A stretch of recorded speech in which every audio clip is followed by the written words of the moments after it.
구예배 드리시는 사랑하는 성도님, 날 위해 모든 것 내어주신 예수님, 온 마음 다해 사랑하는 저와 여러분 되기를 주님의 이름으로 축복합니다. 아멘. 인생에 있어서 선택은 참 중요합니다.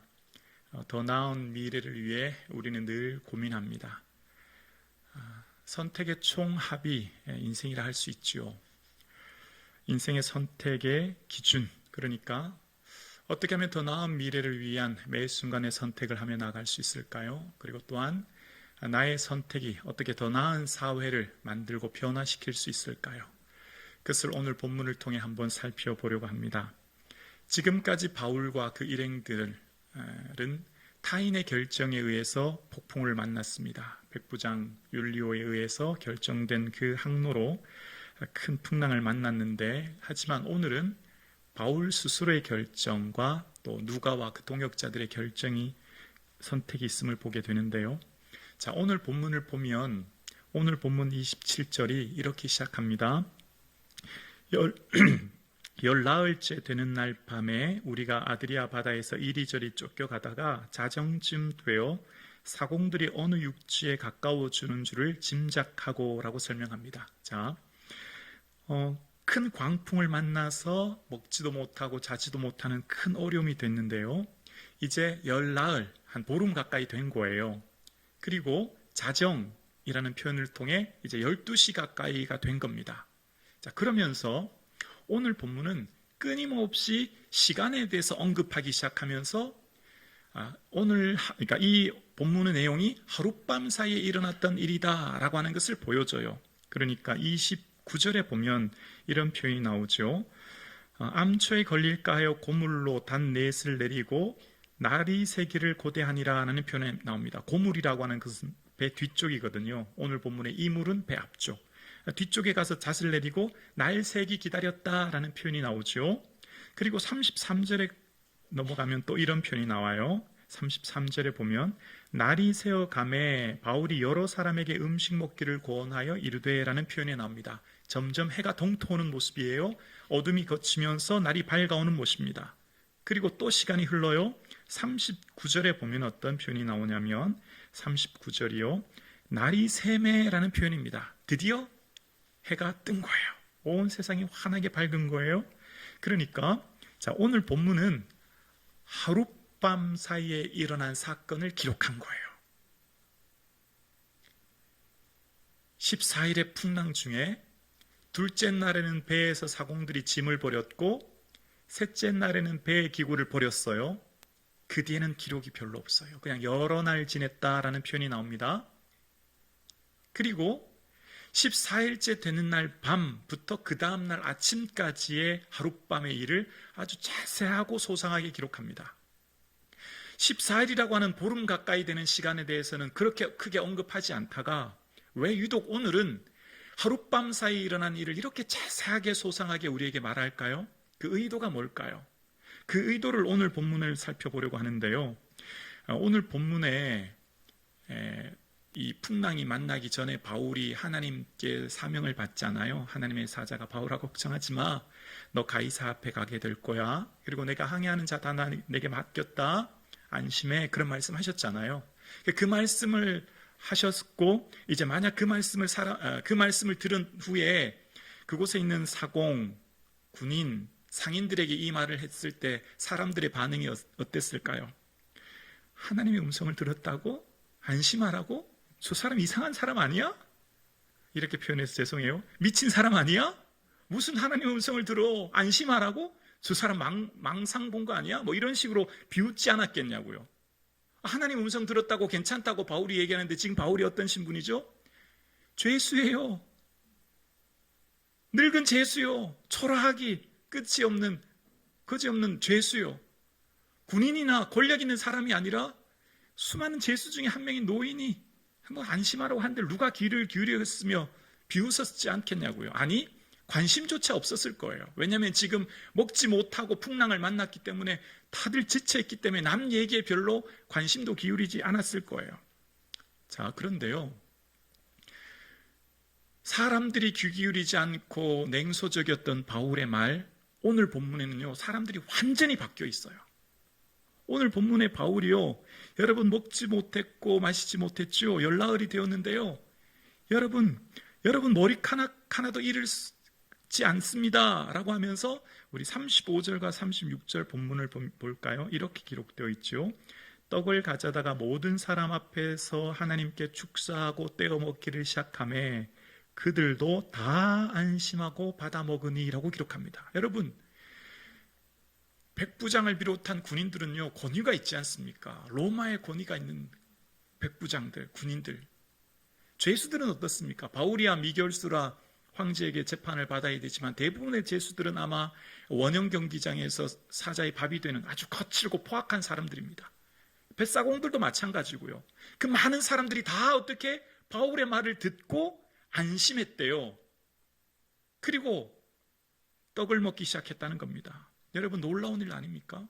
여러분, 지금 오늘 이 시간 만약에 사도 바울이 성북중앙교회에서 1일 사경회를 한다면 온 서울 시내, 전국에서 몰려들겠죠. 왜냐하면 우리는 이미 사도 바울이 얼마나 대단한 사람인가를 알기 때문이에요. 근데 이때 당시 사도 바울은요, 아주 행색이 남난 노인일 뿐이에요. 별로 주목받지 않아요.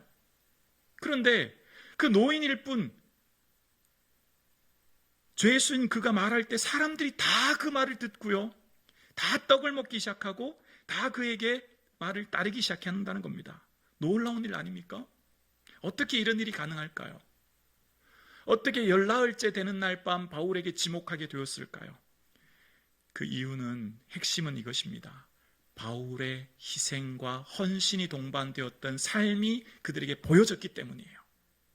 바울의 삶은 예수님을 보여주는 창문이 되었습니다. 영이신 하나님은요, 우리 눈으로 볼 수 없어요. 영이신 하나님은 어떤 사람도 만지거나 느낄 수 없는데 누굴 통해 하나님을 볼까요? 우리를 통해, 즉 바울의 삶을 통해 하나님 보여주는 거죠. 어떻게 보여줄까요? 다른 구별된 삶이에요.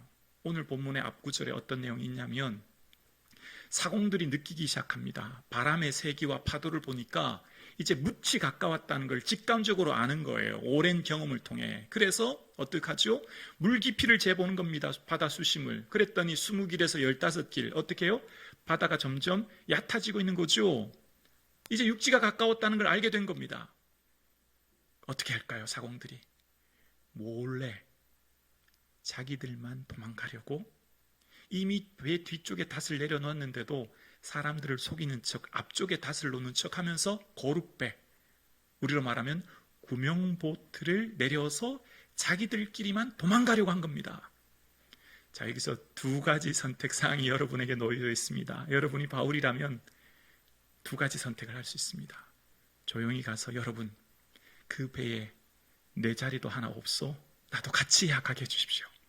만약 나도 같이 그 배에 태워주지 않으면 내가 당장 백부장의 고자질에서 당신들 큰일 나게 하겠습니다. 선택사항 하나.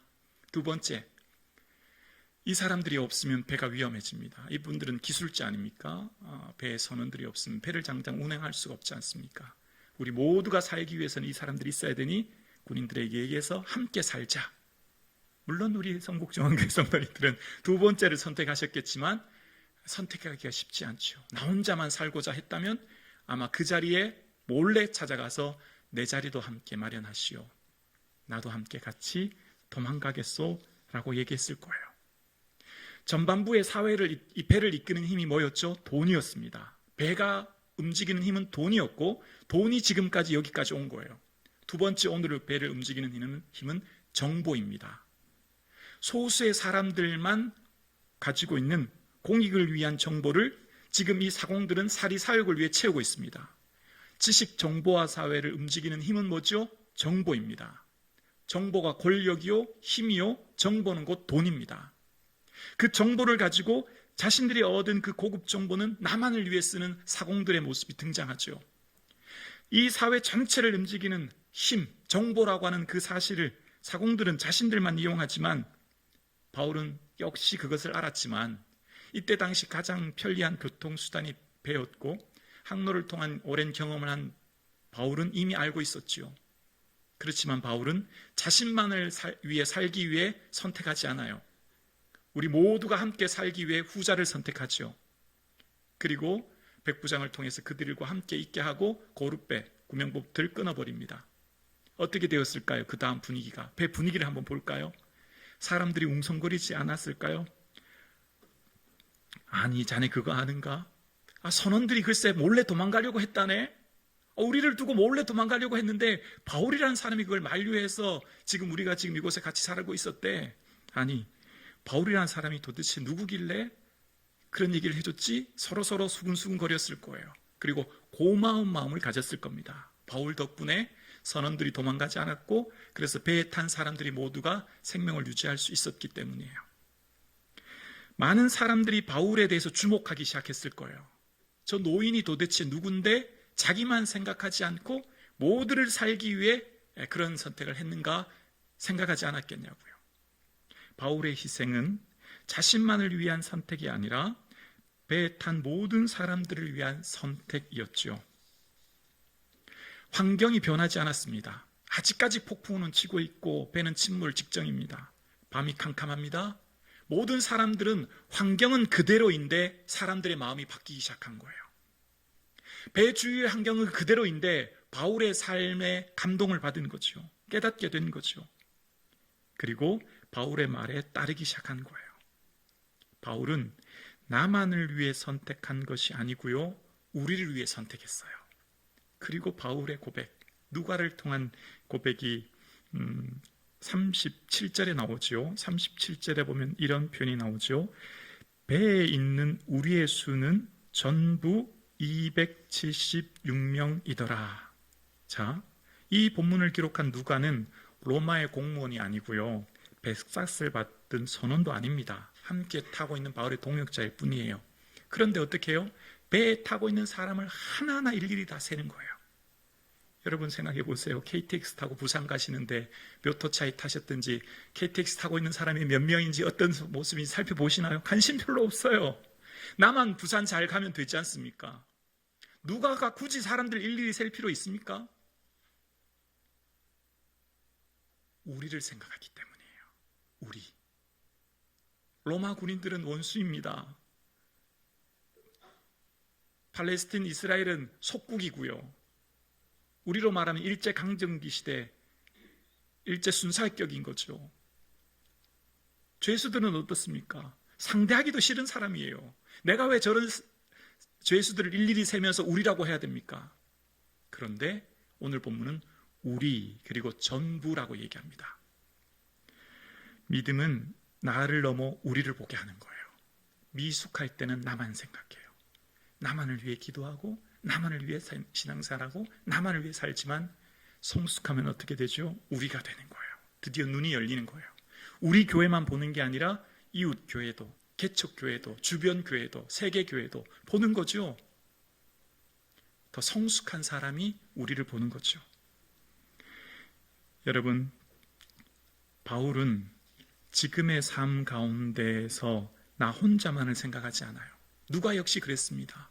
이 뒤에 보면 배 뒷부분이 깨져가고 앞부분이 감초에 걸려 어려움을 당할 때 누가 이 로마 군인들이 얘기하죠. 백부장에게 빨리 저 사람들 다 죽여야 됩니다. 도망가기 전에 죽입시다. 그런 얘기합니다. 왜냐하면 로마 군인들은 죄수들이 도망가면 거기에 대한 책임이 자신들에 있기 때문에 최고의 사형까지 처해질 수 있다는 거죠.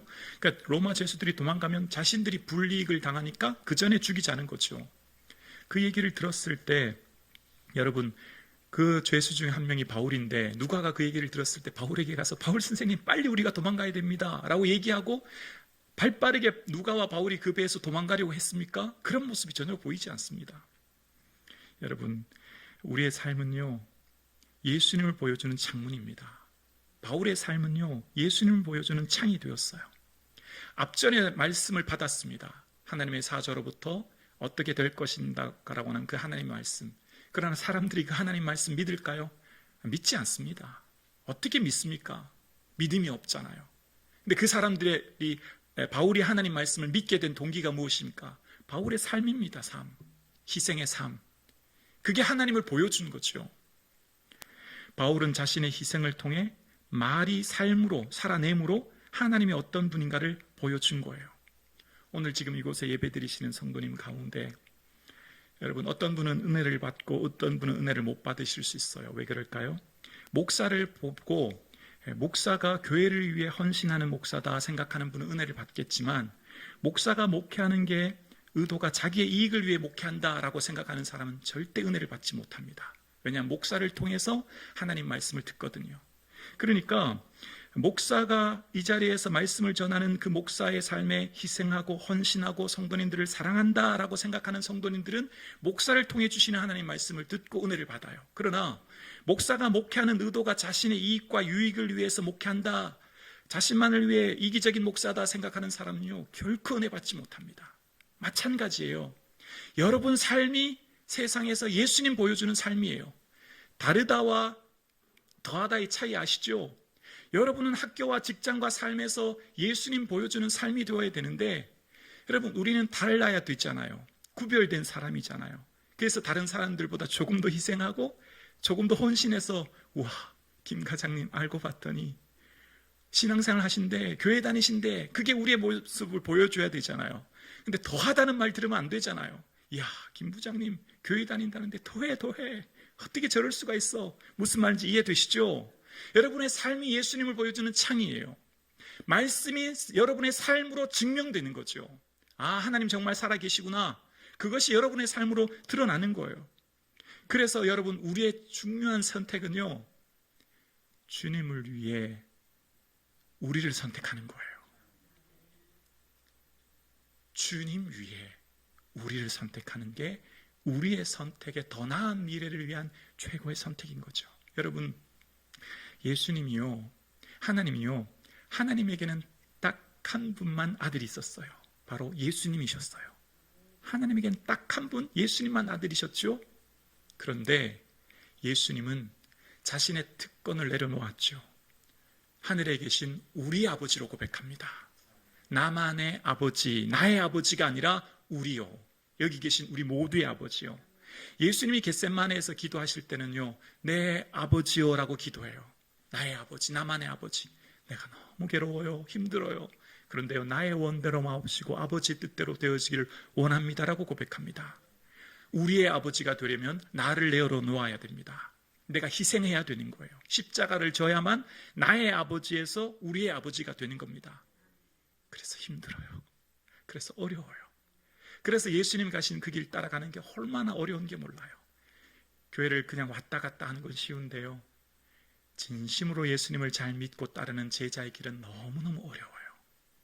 예수님께서는 자신의 모든 특권과 소유를 내려놓으시고 고난과 손해와 불이익을 당하면서까지 십자가를 지심으로 우리를 살리셨고, 우리를 통해 하나님을 아버지로 부르게 하셨습니다.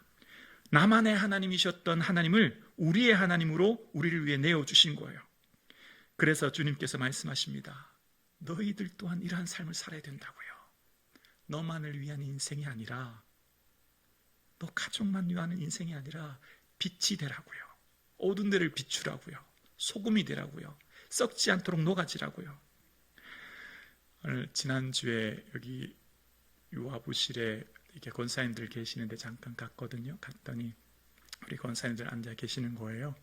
우리 권사님 중에 우리 김길순 권사님 아흔이 훌쩍 넘으셨지 않습니까? 우리 사랑하는 조영식 안수 집사님 아흔이 훌쩍 넘으셨는데 그 먼 수락산에서 대중교통으로 1시간 반, 한 2시간 가까이를 오십니다.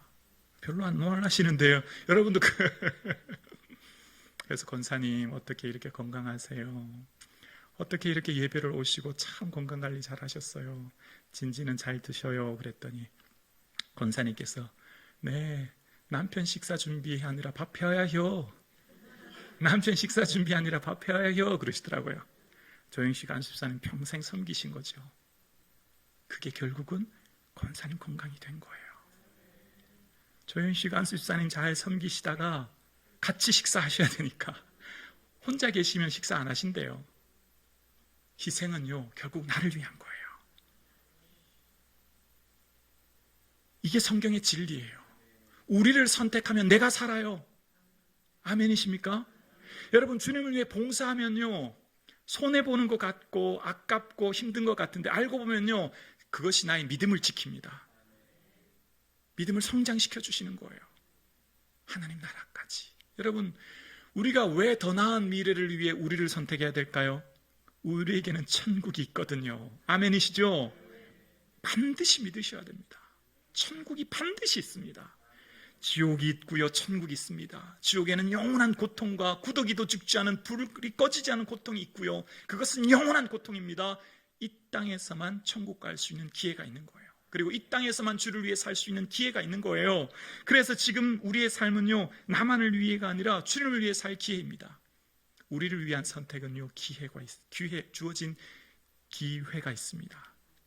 그 기회를 놓치면 다시 오지 않아요. 우리라고 하는 것을 선택할 때는요, 내게 능력이 있어야만 할 수 있어요. 예를 들면 유치원생 아이가 우리를 위해 저도 애를 쓸게요 라고 하면, 유치원생 아이가 가족을 위해 애 쓸 수 있는 게 뭐가 있을까요? 아빠를 위해 구두를 닦는 것 정도? 자기 방 청소하는 정도겠지요. 그러나 아버지가 우리 가족을 위해 희생하는 건 뭘까요? 우리 가족 힘들지만 어렵지만 직장생활, 아이들 생각하면서 열심히 인내하면 가족 전체가 살죠. 우리를 선택할 수 있는 사람은요, 능력이 있는 사람이에요. 그만큼 소유와 지위와 능력 있는 사람에게 우리를 선택할 수 있도록 맡기시는 거예요. 그때는 누림을 위한 때가 아니라 주님을 위한 희생의 때입니다. 그런데 참 신기해요. 주님을 위해 희생하면 손해보는 것 같은데 그게 결코 아닙니다. 그것을 통해 더 큰 은혜를 주시는 줄로 믿습니다. 예수님이 하늘의 미랄이 되셨고 온 인류를 살리셨듯이 우리에게 말씀하시는 거예요. 얘들아, 너희들의 삶이 하늘의 미랄이 되면 너가 살 뿐만 아니라 너의 이웃 모두가 살게 돼 라고 말씀하고 계신 거예요. 그래서 주님이 우리에게 부탁하신 게 있죠. 너의 인생은 너만을 위한 인생이 아니야. 너와 함께하고 있는 그 공동체를 위한 인생이야 라고 말씀하시면서 우리를 선택하게 하시는 거예요. 그런데 현실은요, 결코 녹록지 않습니다. 현실은요, 우리를 위해 선택하면 당장 손해, 희생, 상처, 아픔을 겪을 수도 있어요. 오늘 바울은 우리를 위해 선택하고 배에 남아 있습니다. 어떻게 됩니까? 군인들이 죄수를 다 죽이려고 합니다. 바울도 죽을 위기에 처해집니다. 바울도 자칫 잘못했다가는 배 안에서 피비린내 나는 정말 끔찍한 살육의 현장이 벌어질 뻔하였습니다. 주님을 위해 우리를 선택하고 희생하면요, 나아가면 좋은 일만 있지 않아요. 나만을 위해 살면 차라리 편해요. 나만을 위해 인생을 살면요, 너무너무 편하고 좋아요. 그런데 우리를 생각하면, 나와 너와 이웃을 생각하면 그때부터 힘들고 피곤해요. 살해 위협까지 당할 수도 있다고요.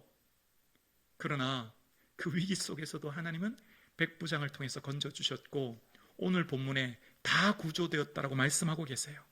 우리를 선택한 바울 한 사람을 통해 그 배에 탄 276명 모두가 살게 된 거죠.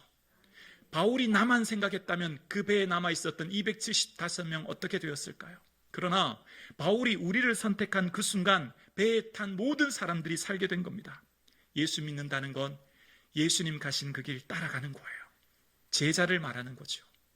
그 길은 십자가의 길입니다. 그래서 어렵습니다.